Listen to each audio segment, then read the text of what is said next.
Well, hey everyone, it's great to be together again, so thanks for being here. And thank you if you're watching online or if you're over at our Montrose location. It's great to kind of be walking through this series together. We've been talking about this conversation, what does God actually want? And so that's been an interesting question to walk through. But what we've been looking at is kind of this teaching moment with Jesus. Sometimes we call it the Sermon on the Mount, but it's this all one moment where Jesus is talking with a crowd of people. And he's teaching these things that he probably didn't just say one time, but as he interacted with people and taught from the town and village to village, these were the kinds of things he said. And they're difficult, challenging. You have to think about it a little bit. And what he knows about his audience and what's true of us even today is that we kind of all have a preconceived idea about how to answer this question, right? What does God actually want? And so we might answer that one way. In his day, kind of the dominant worldview was shaped by what we call the Jewish law. So he was talking to Jewish people, and they had this law kind of given to them from God, written through by the prophets and kind of throughout their time as a people group. And that was what very much dictated their worldview, kind of their social norms, their political views, obviously their kind of religious outlook on life. And that was kind of the world he was entering into, was they had their minds shaped by this, and they were supposed to find the heart of God, the story of God in that. But as kind of time went on, it began to drift, and people began to offer their own commentary, and kind of it began to get confused and blurry. And so what Jesus is doing kind of at the beginning of this talk, he says, I've come not to abolish the law. I'm not here to like toss it out and start over. I'm here to accomplish it. I'm here to fulfill it. I'm here to bring it back to the heart of God, and I'm here not just to tell you about it, but I'm here to embody it. I'm here to live it out. And so what we kind of know about the law, we said this first week of the series, is that it revealed what true love was. Because that's who God is. That's what we were created for. But it didn't just reveal or explain what true love was. It also exposed the reality of our relationships and how love should play out or how it fails to play out. And Jesus is kind of entering that conversation, and there's several points along the way. He kind of has this repeated pattern where he says, you've heard it said, right, in kind of your Jewish worldview, the Jewish law, God's word, but I tell you this. And again, he's not creating something new. He's really challenging at the heart level. He's bringing it back to the wisdom and the truth and the reality of what love is. So he talks about murder and adultery and divorce and lying and revenge. And so these have not been easy conversations to preach them, I'm sure, for Jesus' audience to wrestle through that. But what's so important about this, right, as probably these aren't like the feel-good messages of the Bible, but there's something here. There's something that Jesus wants us to understand about God's love through these love challenges. And so it's probably hard to think through all this. It's probably challenging to our lives at an individual level for us as a church, but there's something important here that Jesus is settling into because he wants us to deeper understand God's love. He expects us to live these things out. And so as we dive into that, as we kind of pick up this final love challenge, we'll be in Matthew 5. You can open that up in the app, or you can open that up in your Bibles, go to Matthew 5. And this is kind of the end of this teaching moment on radical love. And he says this, that you have heard the law that says, love your neighbor and hate your enemy. But I say, love your enemies and pray for those who persecute you. And it continues on. He says, in that way you will be acting as true children of your Father in heaven, for he gives his sunlight to both the evil and the good, and he sends rain on the just and the unjust alike. Can you move it on for me a little bit? It's not working for me. No? Tech people? Yeah, good. If you love only those who love you, what reward is there for that? Even corrupt tax collectors do that much. If you are kind only to your friends, how are you different from anyone else? Even pagans do that. but you are to be perfect, even as your Father in heaven is perfect. You can see why these aren't the feel-good parts of the Bible, right? These aren't like the coffee mug scriptures. You're not like, oh, I'm waking up this morning with a cup of coffee, and it's like, I'm gonna love my enemy today, and just have a little sip of coffee during my devotions. Like, this is hard. And then he lands, and he's like, by the way, just be perfect. And you're like, okay, Jesus, what are you saying? Like, I don't know if you've read these parts of the Bible, and you're like, this is like uncomfortable, and he can't possibly mean that, but maybe he does. Like, I know I don't take Jesus very seriously that often, but like, I think he's being for real here, and he just keeps bringing it, amplifying it more and more. And it's challenging because it's challenging for two reasons. One, there are a lot of people that annoy me, and there are a lot of people that bother me. I don't know if I'm allowed to say that as a pastor, but hopefully we can relate on that people bother you in the world too. They bother me as well. Sometimes they're in the checkout line. Sometimes they're on the road. Sometimes they're people I just try to avoid in life. And thankfully, we can just relate on that and admit that openly. But it's so counterintuitive what Jesus is asking us to do, to love our enemies. It's something that no one else in that day is expecting, teaching, let alone living. And the other thing that's crazy about this is how many of you guys like know Jesus' teaching enough to know that he says for us to love our enemies? Raise your hand. You're like, yeah, I know. I know Jesus says we're supposed to love our enemies, but what does he actually mean by that? And do I actually do that? Because I don't know. I don't really want to do that. But why is he bringing this up? Why is this something that he wants to press into us? If he's trying to help us understand God's love, he's trying to help us be the kind of people who know what his love is like, and then say, go out and be like me. Like, this one feels bizarre. It does not feel intuitive. It doesn't feel like what's natural to us. And so we're gonna walk through this conversation today, and I think there's a lot for us to get out of it. Even if we're familiar with it, we just need to stop and say, okay, Jesus expected that we would respond to this and live it out. What does that look like? Why is that important to him? And so the pathway we're going to walk through today is we're going to talk about love as defined by God, all right? There's a lot of ways we could define love, and we'll unpack that, but we want to actually understand what Jesus means when he says love your enemies. We want to get that right before we move on too far. And then we're also going to look at who I should love, because that's kind of the crux of the issue here. Like, we're going to start, there's some people we want to love, and there's some people we really don't. And Jesus is really focusing on the people we don't want to love. And so we're going to unpack that about why, but also why Jesus cared about our enemies, why he cares for them, why he thinks like that's what he wants to finish his sermon on. That's like the end of the message, is he's like, I want you to understand, here's the grand finale, love your enemies. Why is he landing there? Why is he settling into that? How does that reveal what God is like? And then lastly, I want us to look at how to take practical steps toward love, because what's hard about this is we've heard it, right? But how do we do it? And you may get to the end of this and be like, that still doesn't sound very appealing, but there's something here that Jesus wants us to see, that if we will engage it, if we will trust him, and follow through with it and allow him to work in our own hearts, this is very much a part of understanding the kind of love that Jesus is here to redeem and restore. And so we're going to walk through that path today, and I hope we can stay dialed in and see what Jesus is revealing through this. So we're going to start with love, right? Because there's lots of ways we could define love. I think probably the way we're most used to using the word love is primarily as a feeling, right? We describe it in an emotional sense, right? Like, there's things we prefer, there's things we like I like pizza. I love pizza. Actually, every week on Thursday night, me and my family, we go get pizza. It's a tradition. I work on the weekend, and so we kind of take our Sabbath on my day off on Friday, and we start it on Thursday night by going and getting pizza. And so we have frequented all of the pizza shops in Akron. We've experimented with recipes at home. It's like our tradition, and our 2, 4, and 6-year-old love it, and of course, even us as grown-ups, we love it. We do pizza and cookies every Thursday night. So we love pizza.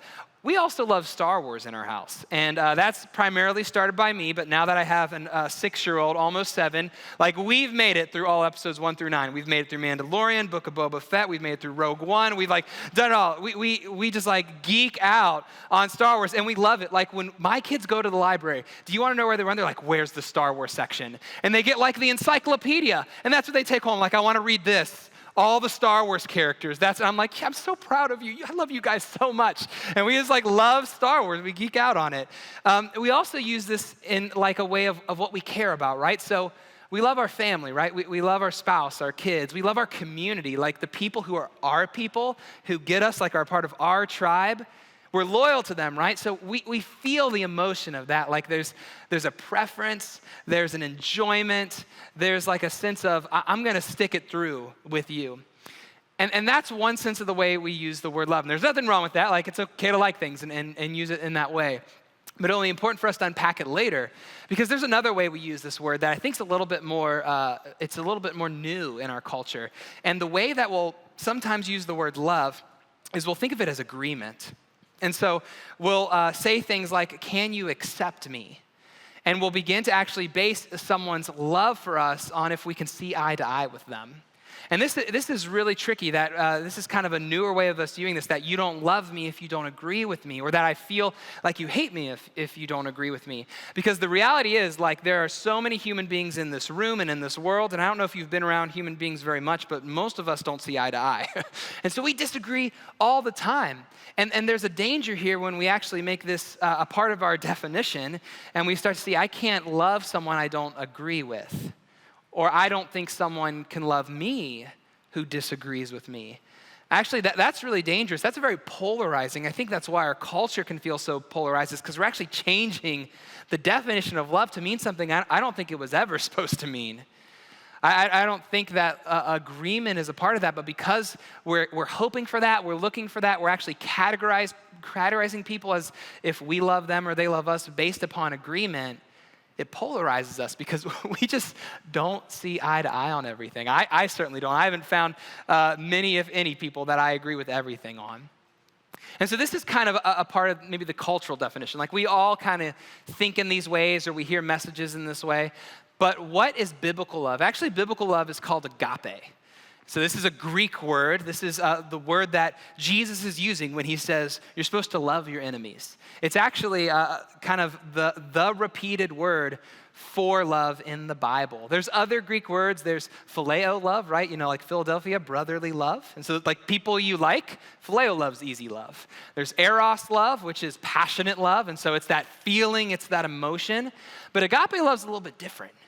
Agape love didn't actually have a very strong meaning. No one really used it, but Jesus started to use it.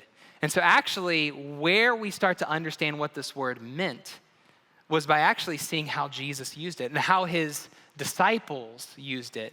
The Bible actually becomes the way of knowing what this word means, is because the early church picked this up and they said, this is the kind of love that's like God. This is the kind of love that's like Jesus. And it wasn't primarily a feeling. It definitely was an agreement. The first part of this love was attitude, kind of a mindset. That as I went through the world and as I interacted with other human beings, I wasn't supposed to see them as nuisances and annoyances and inconveniences and people just in my way, or people to use or manipulate or get what I wanted out of life. No, like the attitude that agape love has is that I'm supposed to see people as objects of love. They're other human beings made in God's image of worth and value, and they're supposed to be an object of my love. And so as Jesus' early followers walked through life, as they lived out his teaching, they realized that everyone on this planet was meant to be an object of God's love. And so it started as an attitude, kind of as that mindset, but it didn't just stay there. It was an attitude with an action. And so if I saw people that way, if as I went through my day and as I interacted with my friends and family and neighbors and everyone, I was supposed to think about how I could act toward their good, how I could be generous and kind, that this agape love didn't just stop in theory, but it was lived out in day-to-day life, in the marketplace. It was lived out in the family. It was lived out in the communities. It was lived out with strangers and immigrants and different people groups. And it was supposed to be this kind of radical love that started with a way of how I viewed the world, how I viewed people as objects of love. And it manifested itself in active good deeds and service and loving one another. And so actually kind of the definition we get for this is that agape love is seeking the highest good of another. It's a mindset that I see you as deserving of that. I'm placed on this earth not just for me, but also for you. And I'm going to act on behalf of your good. I'm not going to work against you. I'm not going to try to tear you down. I'm not going to try to trap you. I'm not going to use you or manipulate you or just see you as in my way. But I want to participate in your story as well. And I want to be a part of the good in that story and not just pushing you out. So this is what agape love is. It's not a feeling. It's definitely not agreement. But it's this mindset, it's this attitude, and this action toward one another. And this becomes the theme of the Bible. Like, this is what God's like. He is love. He sees each of us. He sees every human being in history as an object of his love. As people he wants to move toward and pursue. And he acts on behalf of their good. It's what he does as he interacts with his people, as he participates in the world. He's being generous and kind. And we'll unpack that a little bit, how to see that and how God is doing that, because Jesus is very specific in how he sees that. But you'll read the Bible and you'll see love over and over and over again. While everyone's trying to argue about what the rules are and how to get the Jewish law right, and there's 613 Jewish laws, Jesus brings it down to this one thing, to love. A teacher of the law one time says, what's the most important commandment? He says it's to love. It's to love God. It's to agape God, and it's to agape others. Another way he says it is what we call the golden rule. And he says that we should love one another. We should agape one another as we want to be loved, right? We should act for the good of others in the way that we hope that people seek our highest interest. They're acting on behalf of our good. They're not trying to use us or get by with us or just push us out of the way, but like we're working together. And this is the kind of love that Jesus is trying to bring us back to. It's the heart of God. And so while all that sounds great, and I don't think anyone argues about loving their neighbor, there was a lot of debate about who actually counts, right? Like if it's all about love, agape love, this attitude and this action, not this feeling and this agreement, there were still people that we don't want to love, right? There were people who we thought categorically, like, they thought, no way does God mean that I'm supposed to love them. It makes sense that I'm supposed to love my neighbor. It makes sense that I'm supposed to love my family. But like, there are people who maybe I can find the workaround with. Maybe I can find a loophole for. So it's important because Jesus is recognizing our human tendency to limit our love, right? We think, man, we can't possibly love everyone, or maybe it's not worth it if they're not going to love me back. And so Jesus is pressing into that. Hey, I know you're going to want to have some preference in who you live this out for, but I'm going to really push the boundaries on this. And so he says, you've heard the law that says love your neighbor and hate your enemy. He's starting to unpack their starting point. So what's their starting point, right? They have their Bibles. Actually, if you open up your Bible, you have something called the Old Testament. That was their Bible. That was all they had. If you open up to Leviticus, you're going to start to see what it meant to love your neighbor. And so this is what he's quoting from. Do not steal. Do not deceive or cheat one another. Do not bring shame on the name of your God by using it to swear falsely. I am the Lord. And there's a lot of things here. Do not defraud or rob your neighbor. Do not make your hired workers wait until the next day to receive their pay. Do not insult the deaf or cause the blind to stumble. You must fear your God. I am the Lord. Do not twist justice in legal matters by favoring the poor or being partial to the rich and powerful. Always judge people fairly. Don't spread slanderous gossip among your people. Don't stand idly by when your neighbor's life is threatened. I am the Lord. Don't nurse hatred in your heart for any of your relatives. Confront people directly so you won't be held guilty for their sin. And here's where we get to it. Do not seek revenge or bear a grudge against a fellow Israelite, but love your neighbor as yourself. I am the Lord. So Jesus is speaking to something they knew, right? This is what they learn in school. They're like, yeah, these are all the things. We're supposed to not be a cheat. Like if I have people who work for me, I have to pay them fairly. If someone's in trouble, I'm not supposed to stand idly by. I'm not supposed to spread gossip or slander people, especially the marginalized, like the deaf or the poor. I'm supposed to help them. I'm not supposed to have favoritism, especially in a court of justice. And so all of this, loving their neighbor, is about what? Their fellow Israelite. It's their tribe, right? Their community. Loving their neighbor, all of that played out in the people they did day-to-day life with, right? The people they bought from the marketplace with, the people who they shared land with, the people who they worked for, the people in their community, their tribe. And what Jesus is trying to help them see is that they've begun to drift away from that, not because they're not loving their neighbor, but because they've begun to pick something else up from this part of the Bible that's not even in there. Remember what Jesus said? He said, you have heard it said, love your neighbor, but what? Hate your enemy. Did you see that anywhere in there? It's not in there. So what is Jesus picking up on? He's picking up on what people have done with God's commands. They've said, okay, I'll love my neighbor, I'll love my tribe, but what about my enemy? What about people who aren't a part of my tribe? I don't view them that way. They actually aren't nationally a part of my tribe. The people who I don't see eye to eye with, the people who are in my way or against me.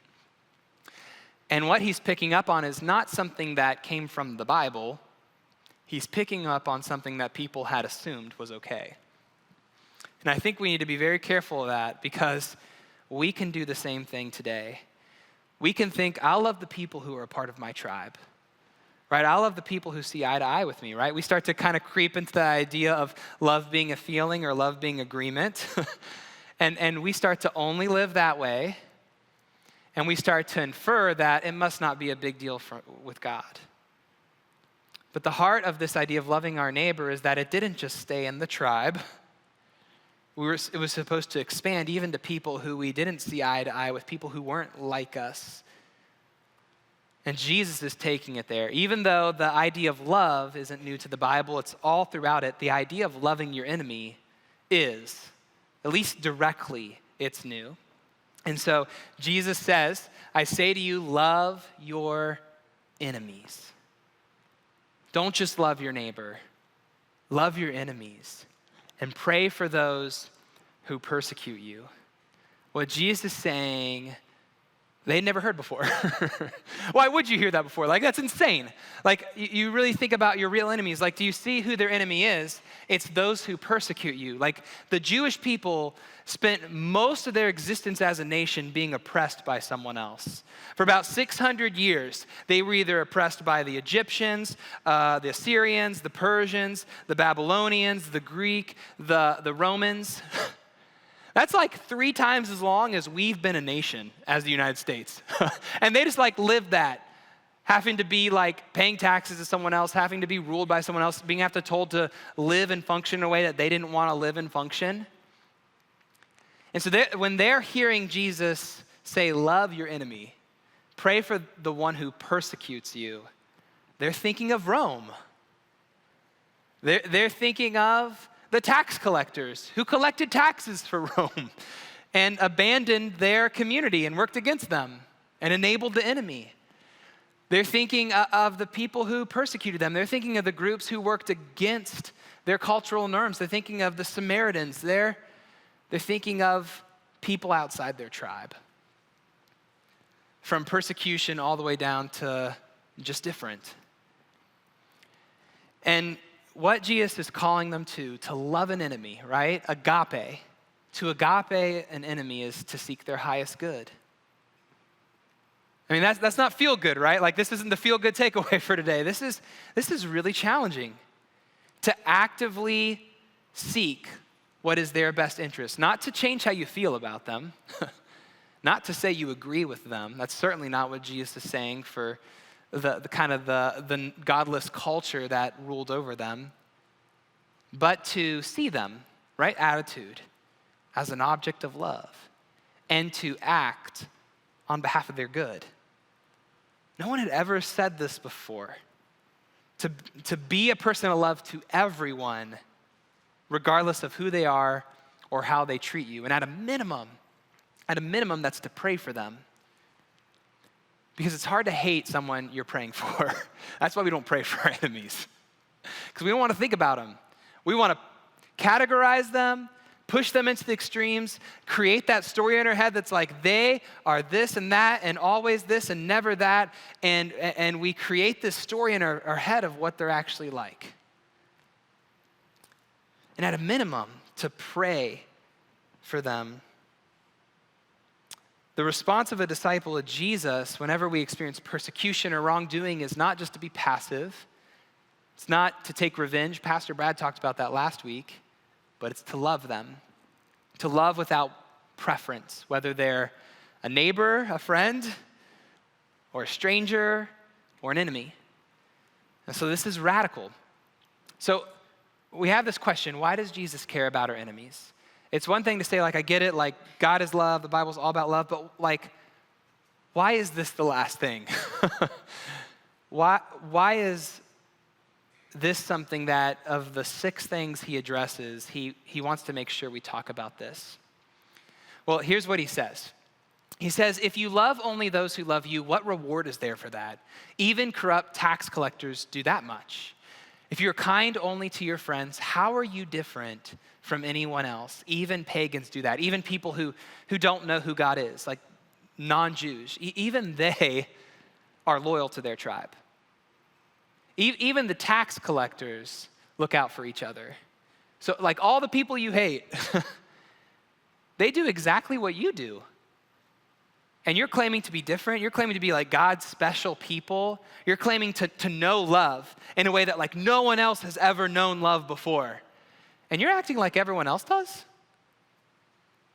This is important to Jesus because he knows we are supposed to be different.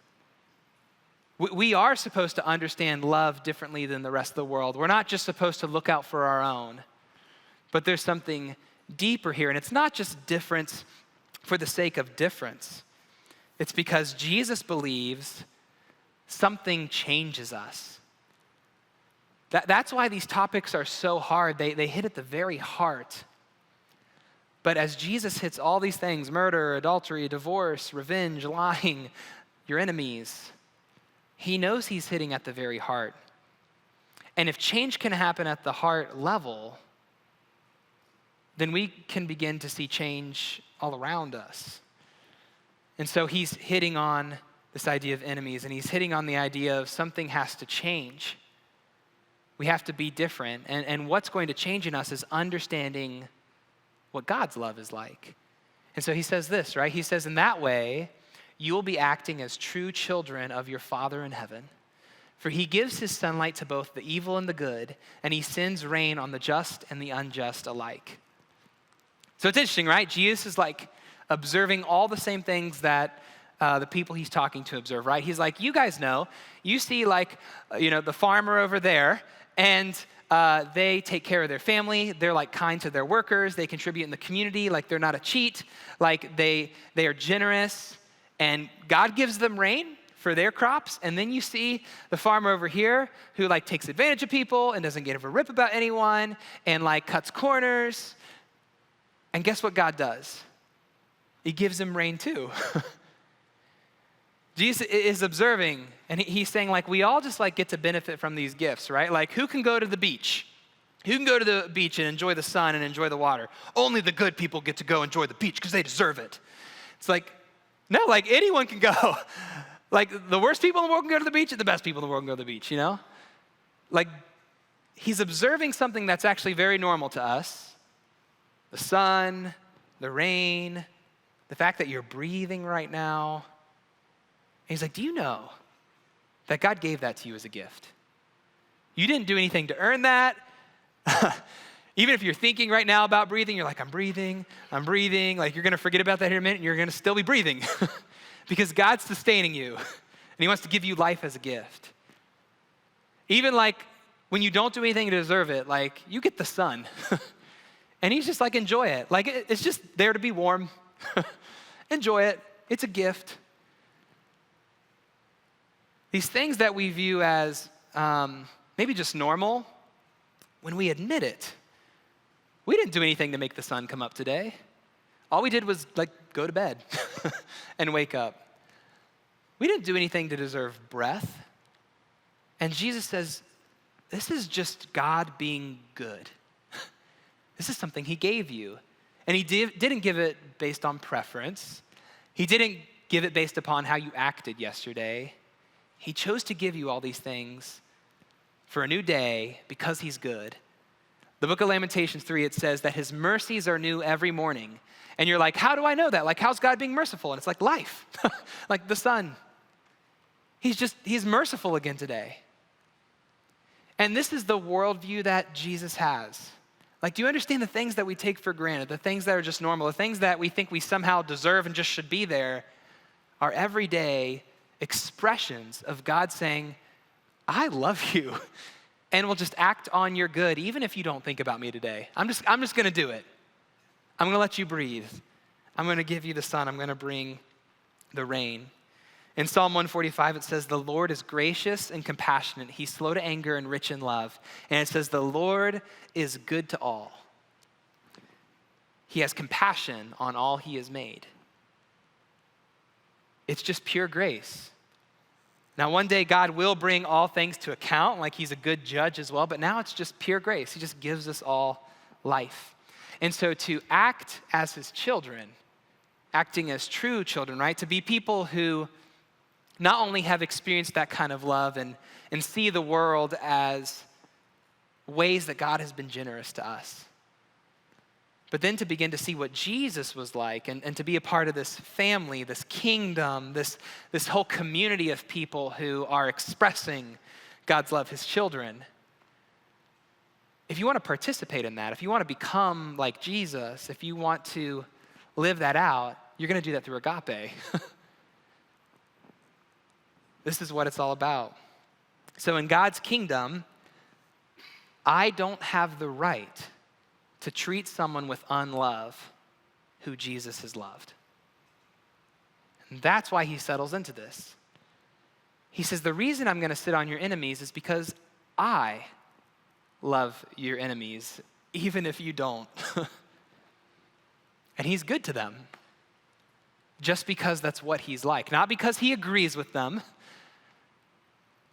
not because it's just exciting or he prefers it. He sees the world, he sees us as objects of his love. And he's good just because he is. And this is what Jesus does, right? When Jesus spends his time here on earth, he doesn't just say, wouldn't it be great if we all just loved your enemies? No, he goes and finds the tax collector who everyone hated, and he's like, let's get lunch together. And people are like, Jesus, don't ask that guy out to lunch. Don't you know what you're doing? He interacts with the Samaritan woman at the well. He heals the daughter of a Roman centurion. He goes to the oppressor and he says, I'm going to heal. I'm going to bless. I'm going to share a meal with you. I'm not going to push you out. I'm going to draw you in. I want to see just as much good in your life as my own. Jesus lives this out. He lives this out to the point that all the people he's talking to who are listening and oh yeah, okay, love your enemies. God is love. We're supposed to be salt and light. All those people who are listening to him not much later will be watching him on a cross. And Jesus is going to be hanging there. And he's going to say, Father, forgive them because they don't know what they do. Jesus agapes, he loves to the fullest extent. He doesn't just talk about it. He doesn't just idealize it. He says, no, this is the gospel. This is the only good news for the world. That when we're his enemy, right? When we're listening, we're hearing his teaching, and then all of a sudden, God's laying his life down, and we step aside, and we're silent, and we let God take the hit, you know? He says, I'm going to lay my life down in that moment. We see this actually play out later in the Bible. In the book of Romans, it says this, that when we were utterly helpless, Christ came at just the right time, and he died for us sinners. Now, most people would not be willing to die for an upright person, though someone might perhaps be willing to die for a person who's especially good. It's noble to lay your life down for someone. But here's what's interesting about Jesus. You know, God shows his great agape for us by sending Christ to die while we were still sinners. So while we're not interested in him, while we're not agreeing with him, while we don't like him, he chooses to see us as an object of love and send his son to act on behalf of our good, even when we don't deserve it, even when we're not aware of it. For since our friendship with God was restored by the death of his son, while we were still his enemies, we will certainly be saved through the life of his son. Enemies becoming friends. That's not a liking thing, that's a relational change. What had the power to help the people in this room, and myself included, what has the power to help us not be an enemy of God is the fact that he loves us when we are his enemies. Does that make sense? Isn't that bizarre? That the very thing that allows us to be friends of God is because he made the move when we were his enemies. It says that we can now rejoice in our wonderful new relationship with God because our Lord Jesus Christ, he has made us friends of God.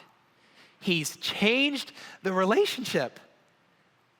And so it doesn't matter if you completely rebelled against God and were shaking your fist at him and, it doesn't matter if you just didn't know and weren't really interested and were just kind of nominal. He moved towards you in your indifference. He chose to act even when you weren't interested. And that's what changed our relationship with him. So now do you see? Do you see why loving your enemy is like the big grand finale? Because this is what God has done for us. So what do we do with that, right? It's amazing. This is the gospel. This is what Jesus has done. This is the whole point. This is the final love challenge. He's like, do you see that God has loved you when you were his enemy? He sent his son. He lands in kind of an odd spot because he says, you're to be perfect even as your Father in heaven is perfect. So let me rescue this one on a little bit because this idea of something being perfect is actually the idea of it being complete. It's the word teleos, and it's the idea that you cross the finish line. You hit a milestone, right? And something's completed. And so if you read it that way, you're to be complete even as your Father in heaven is complete, or your love is to be complete, or your love's to be perfect. Do you see what he's trying to say here? At the end of this whole conversation on what love is, he's saying, so now you know. Now you know how complete your God's love is for you. And so you should do this. You should do this. Because you've experienced this and God has acted this way toward you, you should complete that love. You should model that for the other human beings around you. Because that's what God desires. He desires his love and his message and his hope to go throughout the world through people. And so we've been sent because of what we've experienced. I wrote down, human beings are never more like God than in moments of true love. Not agreeing with each other, not liking each other and having emotional feelings. Not just that, because there's people we know who it's not going to work out that way. But a mindset, an attitude that they are objects of our love. They're deserving of love because Jesus loves them. And then to still act on behalf of their good. Nothing is participating more in the heartbeat of God than loving an enemy. And so Jesus lands here as his big grand finale that regardless of who someone is or what they have done, to show them an act of kindness and generosity to seek the highest good in their life. And you know what's crazy? You know what's crazy about this? Like, we all raised our hands because we're like, we've heard about loving your enemy. This actually isn't news to our culture. Like, there have been many times where people have championed reform or have brought this idea of loving your enemy. Actually, there's probably one icon we can think of in our culture, kind of in our slice of time, in our slice of history, where this idea of loving your enemy was a big deal. Like, it was actually lived out. And we like name streets and schools after this person. And it's Martin Luther King Jr., right? And he brought this to a level kind of into our culture in a way that everyone responded to. People began to respond to. And one point he said this about hate. He said, returning hate for hate multiplies hate, adding deeper darkness to a night already devoid of stars. Darkness cannot drive out darkness. Only light can do that. Hate cannot drive out hate. Only love can do that. Now again, anyone can take this and they can push their own definition of love into it and be like, this is why you need to agree with me. But that's not what has the power to change the world. What has the power to change the world is the gospel. It's agape love. And with the right definition of love, he's exactly right. This is what Jesus is saying. Like, the world will be no different. It will not know God's love anymore if hate just multiplies hate. The only thing that can change that is agape love. You choosing to love your enemy. The same way that light penetrates darkness. It's like that's another metaphor from the Bible for what Jesus did or something.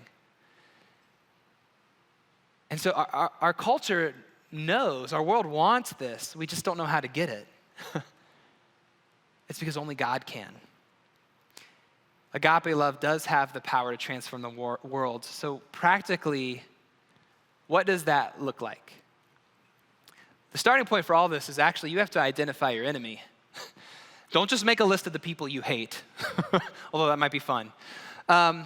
We were talking about this with our team this week, and someone in the meeting said, it's kind of like the best way to answer this question is saying, who do you think life would be better without? Who do you think life would be better without? And that might be kind of in a joking way. You might not ever say that out loud. Don't say that ever out loud. But for real,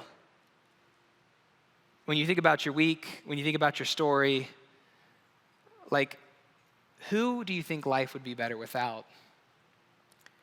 Hate shows itself in many different forms. It doesn't always show itself in persecution, but at the heart level, I think that's pretty close to someone being your enemy, that you wish they weren't here, that your life would be better without them.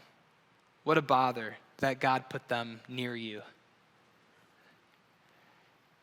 Now again, there's real persecution, there's real hurt, there's real pain. I'm not trying to undermine any of that, but sometimes, at least when I hear this conversation, I'm so used to it.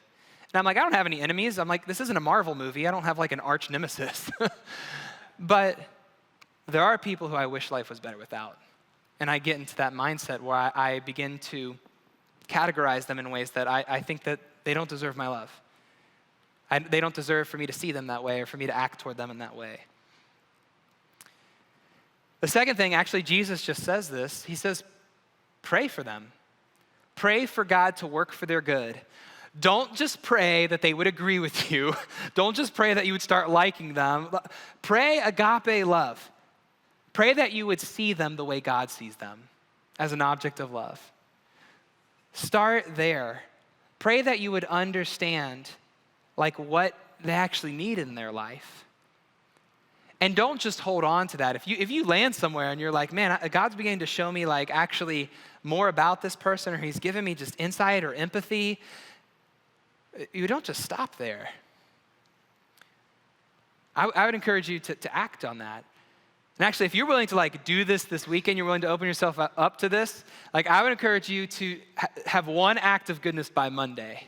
You'll be lucky to still be praying for your enemy by Monday, but like if in this moment you can identify that and you can actually open your heart up to say, God, I want to be transformed by your love. I know this is crazy. This is insane. Like, what kind of people gather together on the weekend to be like, how can we love our enemies better? Like, you're here doing that. It's insane.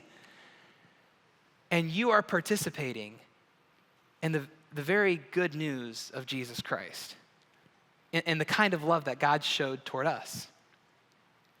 That might be a coworker. It might be your boss. So like you go in Monday, and you're like, man, how can I act on their good? I know they don't deserve it. They didn't do anything last week to deserve it, but how can I act on behalf of their good? It might be a family member who's either estranged or there's tension. They might not even be in near proximity, but could you reach out to them? Not even to accomplish anything, just to move toward them like the way God does. It may be a whole group of people that you've categorized as the enemy. Would you seek someone out in that group you've categorized and would you just listen to them? Not to change them, not to even start liking them, but just to move toward them. And what I've found as I began to do this, it actually becomes a little bit easier. Me and my wife, Sarah, we were in some counseling earlier this year, and what this counselor was helping us do was helping us understand what the process of forgiveness looks like in a healing way. And actually, she had us do all this stuff. It was crazy.